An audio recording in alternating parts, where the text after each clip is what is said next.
everyone, it's Sungeun. Welcome to Lifestyle C. And this is my home office where most of the things happen behind the scenes. Today, I decided to do my brand new home office tour and share some of my makeover process as well as a bit of my slow work and lifestyle. This video is very special to me because it's my first ever collaboration video with Vita from Vita Be Handmade. She makes beautiful botanical crochet jewelry and handmade home decor such as baskets and slippers in her home studio in Zurich, Switzerland. I'm so happy to have her beautiful baskets made with natural cotton cord in my office. I will leave her Instagram and online shop in the description box, so please check it out. I found that Vita and I have a similar lifestyle and aesthetic, so I'm sure that you will also love Vita and her work. So let's start my home office tour now. Please come in. First thing I do when I start my working day is open all the windows and make sure that my office is clutter-free before I actually sit down and start working. This season is my favorite season to stay focused and work hard. It's a bit cloudy and chilly, and I love to stay in my home office on those days.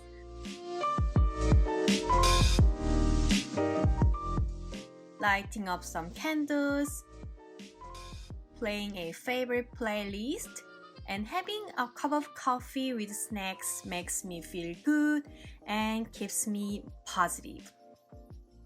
After many years I worked in different style offices, I discovered that I love a bright, clean, airy, and clutter-free office. As a result, I mostly chose white furniture, but added some natural warm colors like beige and terracotta and natural textures from a rug, baskets, curtains, etc. They actually give the room warmth and coziness. Also, I wanted to have some fresh flowers and plants for many reasons. Not only are they beautiful, but also they reduce stress and increase productivity and creativity. Many studies have proven this. I've changed the room layout a couple of times ever since I moved in, and I can finally say that this is the best layout for me and my husband at the moment. I share some parts of the room with my husband. He's passionate about triathlons and he has lots of sports gear, medals, and so on, which means we need a lot of storage. We used to use our existing cabinets and shelves, but it became out of control as time went by. So I decided to change the layout.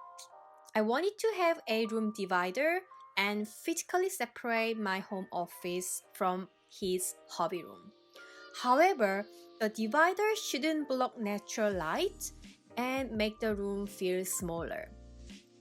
We bought a tall closet to store his old sports clothes, shoes, bags, and more. I bought knobs at another store. I think that this kind of carefully chosen hardware makes a difference, so please do a bit more research.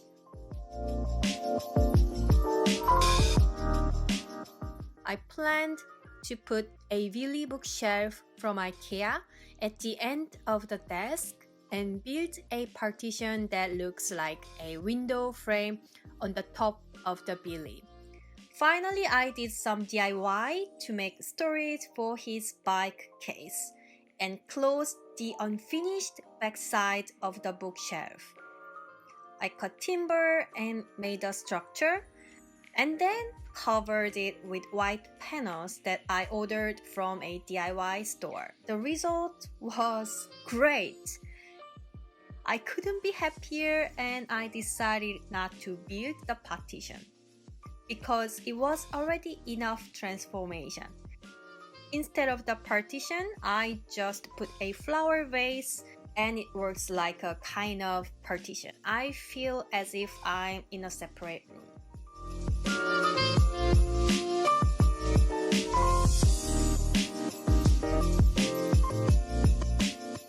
If my surroundings are cluttered, I can't work properly, so I try to keep my background as clean as possible. I bought the same magazine files and stored all my brochures, samples, drawings, etc. I chose a product that wouldn't be discontinued because I possibly need to buy more files in the future. For other boxes, I also chose basic white ones, but I added a few straw and crochet baskets as accents. I have a special corner on my desk, which is my small atelier to make paper for my brand. Thanks to Vita, I have this little corner with her crochet baskets. They perfectly fit my hand letter press, leather cord, stickers, name cards, and scissors. I tend to have most inspiring things around me, and those are my vision board behind my seat and this little corner. When I start new projects, I prepare a file folder where my clients can collect drawings, samples, and memos. So when I look at this corner, it makes me feel motivated and keeps me going.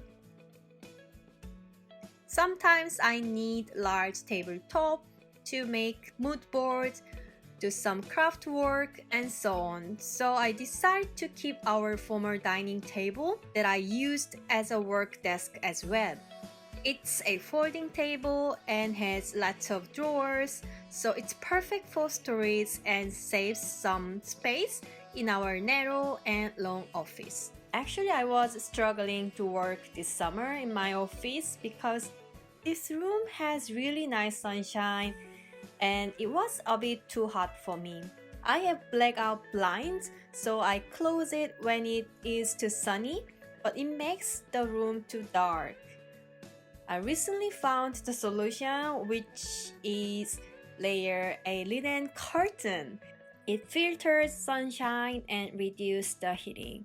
Now there is no more strong sunshine, but it makes the room cozier. Because I built the storage space for my husband's bike case, I suddenly got one more workstation. I love to use this place as a standing work desk when I browse my laptop or bringing a bus tool and do things such as checking and sorting letters.